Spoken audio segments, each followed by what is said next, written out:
Hindi tayo pwedeng magpatakbo ng mabilis kasi baka hindi tayo makita ng kasalubong natin or hindi rin natin makita yung kasalubong natin. So may mga riders din dito na nagra-ride. Toy, guwapo la. So bali ito yung binibuild natin na TMX 125. Napakadumi pa kasi hindi na natin nalinisan. Napakalaki ng gulong. Hindi ko alam kung makakatakbo pa yan sa bundok kasi pambundok natin to. Build natin siya as scrambler. Napakaganda ng kinalabasan. Excited na rin ako para gamitin yan. At pang rides syempre. Pupunta kami ngayon ng Maliko. Aerox Gaming muna tayo. Ayos muna tayo bago umalis. Walang gagamitin natin, Aerox 155 Yamaha. So tamang chill ride lang tayo. Parang naaliw talaga ako sa mga small cc na motor. Pero ako kasi hindi naman ako sa speed eh. As long as makakarating naman ako sa pupuntahan ko, wala nang problema sa akin yun. At least pa-enjoy natin yung kapaligiran, di ba? Syempre, flex ko lang ang aking EDX 160, ang finisher ng Last Endurance. Grabe yung pinagdaanan namin ng motor na to. Alright. Alright, so bali papunta na tayo ng Maliko, San Nicolas, Pangasinan. Medyo na-late na tayo ng punta, kaya susunod na lang tayo. Bali kasama ko pala ang Team de Calidad.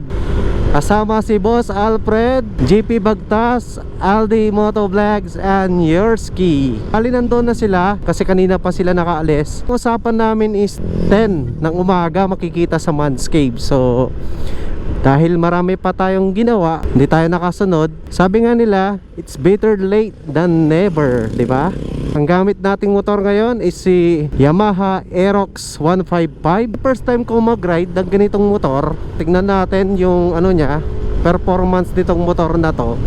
155 naman siya, kaya expect na natin na medyo may kabilisan na rin siya compared to other CC. Para sa akin, parang mababa masyado yung manubela niya compared to EDX. Kasi yung EDX kasi, it's adventure scooter. So ito kasi medyo sub-sub siya ng konti. Medyo parang galay siya, mababa yung manubela. Kaya siguro, gagawin ko dito, magpapatabasan na lang natin ng konti upuan para medyo bumaba ako ng konti. Bumaba ng konti yung seating position ko.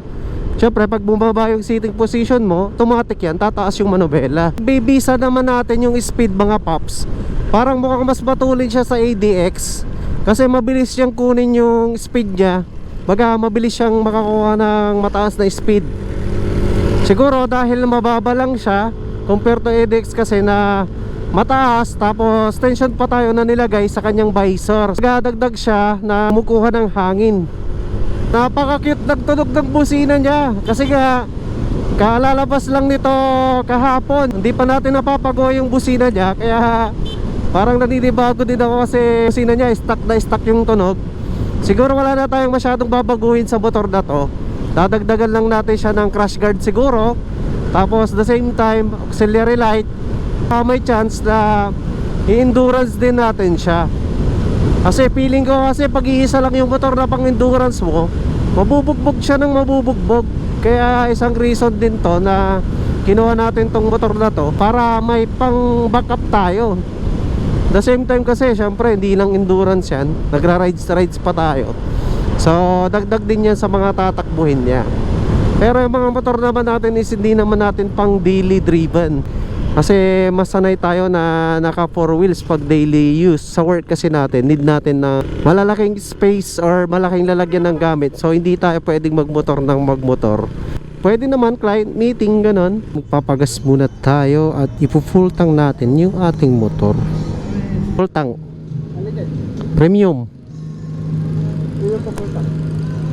So bali malit pala yung niya, fuel capacity nitong motor na to. Nag-empty siya, 332 lang yung full tank niya. Nasanay ako doon sa EDX kasi na pag empty siya, tas pinultang mo siya, mahigit 500, almost 600 nga minsan. So bali full tank na tayo, no? Nakapag full tank na. Malit pala yung fuel capacity ditong Aerox. Siya masyadong na-search kasi sa YouTube kung ilan yung fuel capacity niya. Pero ako kasi matagal ko na rin gustong magka-Aerox. So inuna ko lang yung ADX kasi nga adventure scooter. Dahil kailangan natin ng backup scooter Kaya itong Aerox na yung binili natin.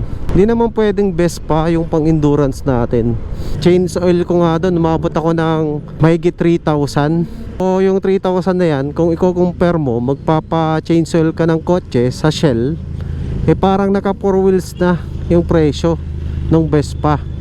Sabi ko sa isip ko, hindi to pwede na pangbakbakan or pangharabas. Yung Vespa talaga, luxury scooter siya. Nakadesign lang siya para sa chill ride or tambike, ganun lang. Dito na tayo sa Rosales Bridge. Ito yung nagkokonekta sa Villasis Rosales. Ang napansin ko lang dito sa Aerox na disadvantage para sa akin, kasi syempre nasanay ako sa adventure scooter. Pag may madadaanan ka na medyo paumbok o pataas, yung bounce dyan medyo matigas, mabibigla ka.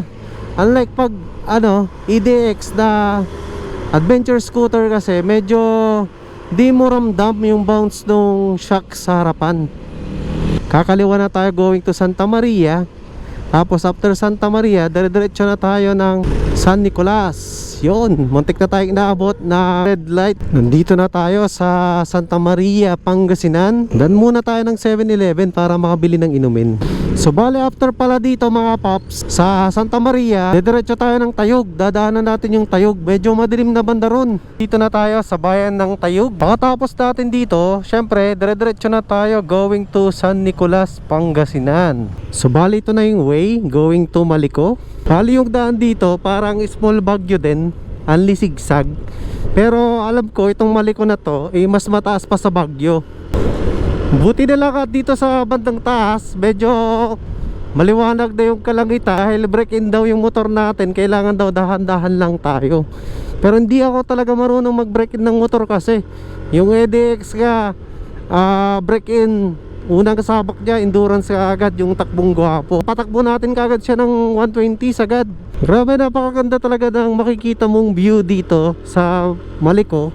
Nakaka-relax yung paligid. Pag nakikita mo na ganda yung kapaligiran, parang nawawala yung pagod at stress mo pag nagdadrive ka, na ganyan yung mga view na nakikita mo. Ganyan naman kung gaano kaganda. Kaya lang, hindi mo siya masyadong ma-appreciate. Bawasan siya ng kagandahan kasi nga doon sa part na yun, napakadilim. Pero litaw na litaw kasi yan pag medyo terik yung araw. Ang advantage naman ng hindi terik yung araw, syempre hindi tayo gaano mainitan. Tapos damang-dama mo yung pasok ng hangin na napakalamig. Grabe na yung fog dito sa bandang taas. Yung pakiramdam ko, feeling nasa Baguio talaga, napakalamig. Panigurado nito pag nasa pinakataas ka na, mas malamig na. Tapos marami na rin palang mga dumadaan dito ng mga sasakyan. Tignan nyo naman kung gaano kakapal yung fog. Napakaganda ng view dito sa Maliko. Unlimited zigzag lang, limited bankingan. Expect mo na yan pag pupunta ka sa mga lugar na matataas. Syempre halos wala kang makita. Grabe yung kapal mga pops. So tignan nyo, dito sa part na to mayroong kapihan at kainan. Kung naabutan ka ng gutom, pwede kang dumaan dito sa part na to. Natin nakita ang ating mga tropa. Hindi ko alam kung nasa na sila.